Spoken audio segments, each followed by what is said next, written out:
دیکھیے ایسے کچھ جینا صورتیں سیکھنا ہو ہوگا. سکتی ہیں. ایک تو یہ ہے نا کہ ریاست کے ریٹ ہی نہیں ہے. دیکھیں میں آپ کو ٹیکسز بتاتا ہوں کتنے. کسٹم ڈیوٹی ہے 10%. 10% یہ جتنے جو ہے 134 کا.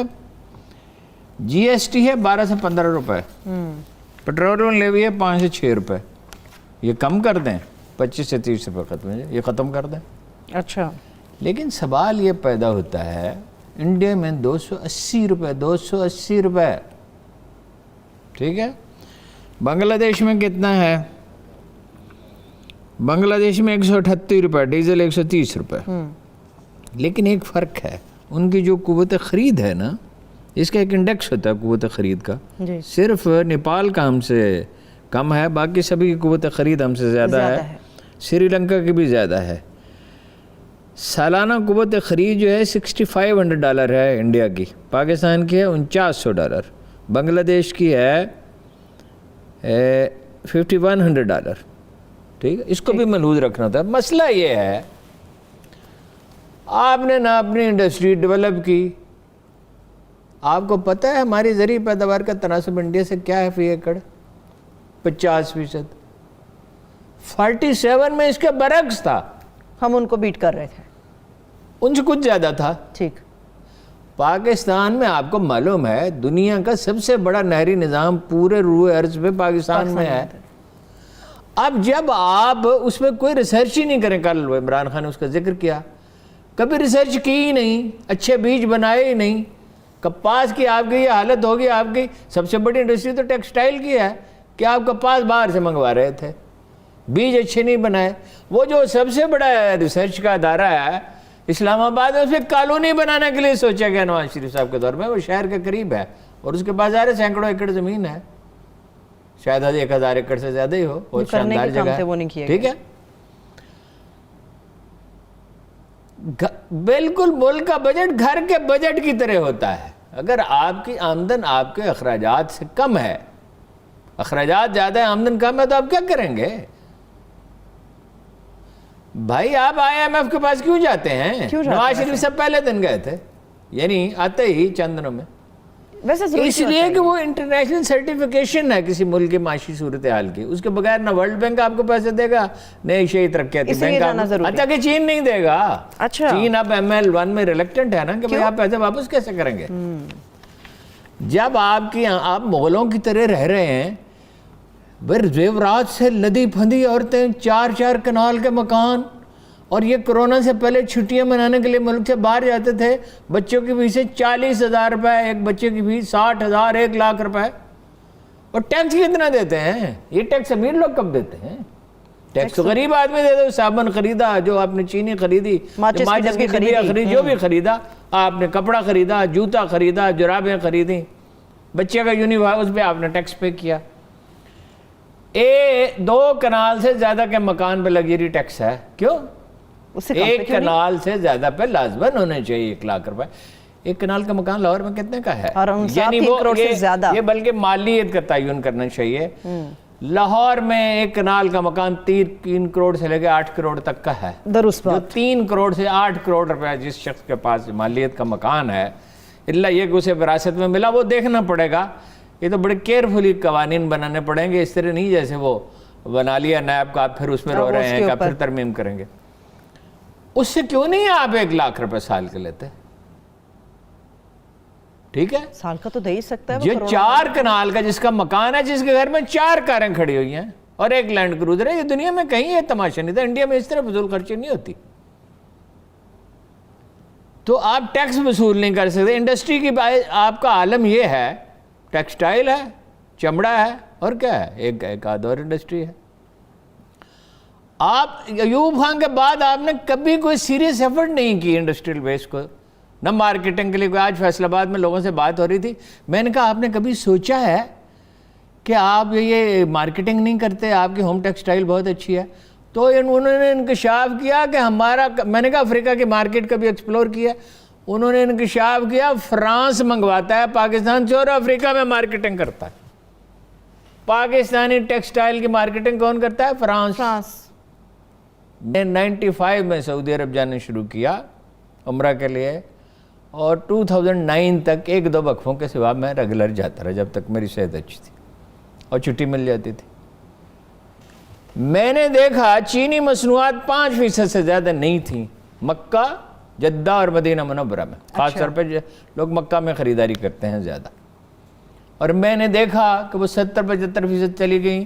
نماز پڑھنے والی ٹوپی، چپل، گھڑی، تسبیح، جائے نماز، ہر وہ چیز جس کی ضرورت ہے، ہر وہ چیز جو ہینڈی کرافٹس، ہر وہ چیز جو عمرہ کرنے والا یا عازمین حج خریدنا چاہتے ہیں۔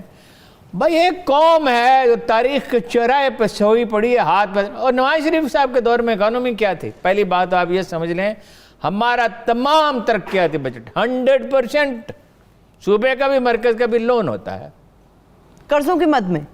اور کیا، آپ نے سرکاری ملازمین کو تنخواہیں دے دی، فوج کی تنخواہیں دے دیں اور اس کے اخراجات پورے کر لیے۔ اس کے بعد آپ کو بات، اور دنیا میں کوئی یہ ماڈل ہے جو پاکستان میں ہر چیز درآمد کی جا رہی ہے؟ ایک زمانے میں 1.5-2 بلین ڈالر کی کھانے کی چیزیں آتی تھی، چاول،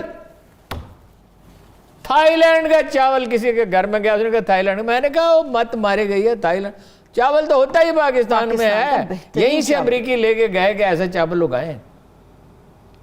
چاکلیٹ، کتوں کی خوراک، یہ قیمتی گاڑیاں، یہ اپنا سامان اس کا میک اپ کا، یہاں کیوں نہیں بن سکتا؟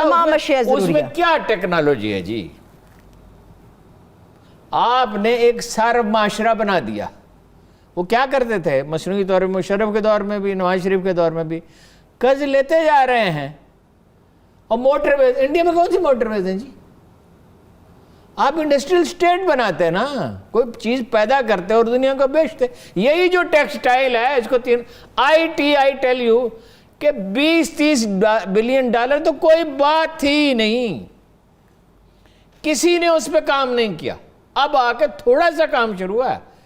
یہ تو اللہ کے فضل و کرم سے لائق لوگوں کا ایک ٹولہ ہے نا، پی ٹی آئی تو سر پہ اٹھائے ہوئے، جی بالکل۔ تو اس کے باوجود دگنی ہو گئی۔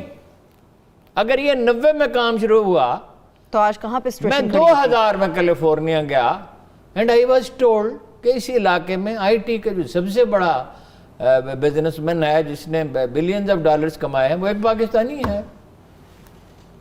ایک پاکستانی کیلیفورنیا میں بلینز آف ڈالرز کما رہا تھا۔ آپ کو مطلب یہاں پہ موقع نہیں ہے؟ حکومت پاکستان جو ہے اس کو کوئی پرواہ۔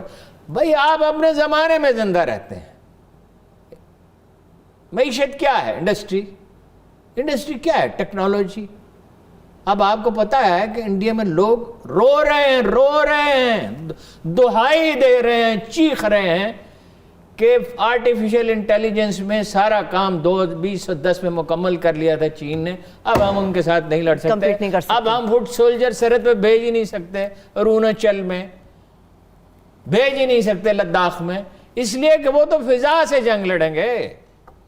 امریکہ سے آگے نکل گیا۔ یہ چینی کیا تھے؟ میں ان سے ملتا رہتا تھا۔ سسٹم کو بہتر کرنے کی ضرورت ہے۔ ہارون صاحب، آپ ریلوے کے خسارے کی بھی بات کر رہے تھے۔ کیا سائنسدانوں نے کام کیا، سیاستدانوں نے اس کی مانیٹرنگ کی، افسر شاہی، آپ کو بتایا نا چین میں آپ 2 تنخواہیں لے لیں بعد محکمے سے۔ ہاں آپ نے بتایا اوور ٹائم آپ جتنا لگاتے ہیں اور جتنا کام نہیں، کرتے آپ ہیں جتنا زیادہ آپ کا جو آؤٹ پٹ ہے اس کے حساب سے آپ نے۔ اچھا زراعت میں مجھے بتائیے 50% انڈیا سے پیچھے، انڈیا میں کون سے ذہین لوگ رہتے ہیں جی؟ وہ کون سا کام ہے جو پاکستانی نہیں کر سکتے اور انڈین کر سکتے ہیں؟ ایک بات یاد رکھیے، اس ملک کو آئین نے متحد نہیں رکھا، اس ملک کو فوج نے متحد رکھا ہے۔ کوئی شبہ نہیں۔ اس لیے کہ آئین کا اگر ہم سب اکرام کریں تو پھر تو مسئلہ ہی حل ہو جائے۔ اگر عدالتیں ٹھیک کام کر رہی ہوں، پولیس ٹھیک کام کر رہی ہو، سیاسی جماعتیں جو ہیں نیچے سے اوپر تک ان میں ایک جمہوری کلچر ہو، الیکشن فیئر ہوتے ہوں، اسٹیبلشمنٹ کے پاس کوئی چل کے نہ جاتا ہو اور کوئی اس کی سپورٹ سیکھ نہ کرتا ہو، آج ایک پارٹی کرتی ہے کل دوسری کرتی ہے، تو پھر تو اور معاملہ تھا۔ جمہوریت جڑیں پکڑتی ہے نئی ریاستوں میں بہت تاخیر کے ساتھ۔ امریکہ میں اسے کتنا عرصہ لگا تھا؟ 1776 میں امریکہ آزاد ہوا، 1859 میں خانہ جنگی شروع ہو گئی۔ اب آپ اندازہ لگائیں کہ 100 سال سے اوپر ہو چکا تھا اور خانہ جنگی ہو گئی،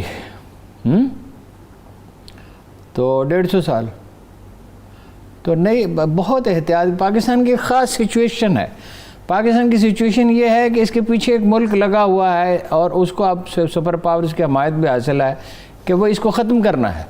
ٹھیک ہے, افغانستان میں دھماکے کیوں ہوئے؟ اس کا ہدف صرف افغانستان نہیں, پاکستان بھی ہے.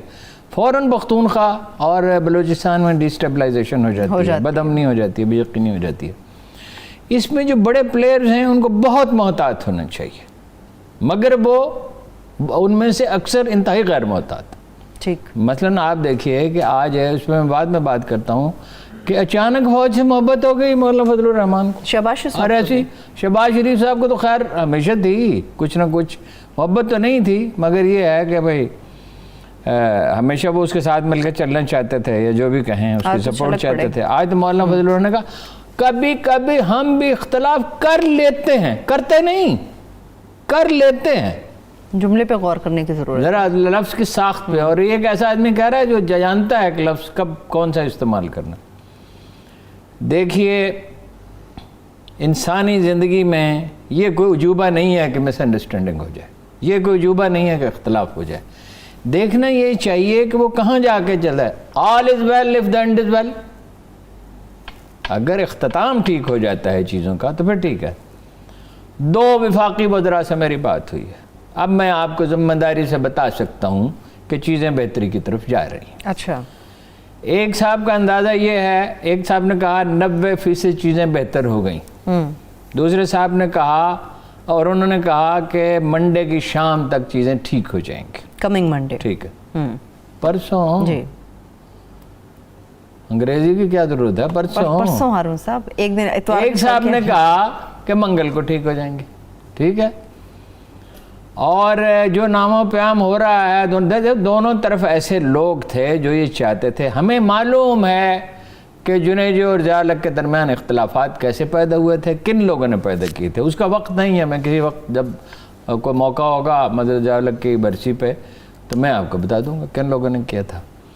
لیکن اب دونوں طرف سینس پریویل کر رہی ہے. دیکھیے ٹریڈیشن یہ ہے کہ فوج ریکمینڈ کرتی ہے اور وزیر اعظم اپروول دیتا ہے. ٹھیک, آپ کو حیرت ہوگی کہ 22ویں گریڈ کے افسر کی منظوری تو وزیر اعظم دیتا ہے تنہا, لیکن لیفٹیننٹ جنرل پہ جب تک وزیر اعظم کے دستخط نہ ہو جائیں اس کا اعلان نہیں کیا جاتا.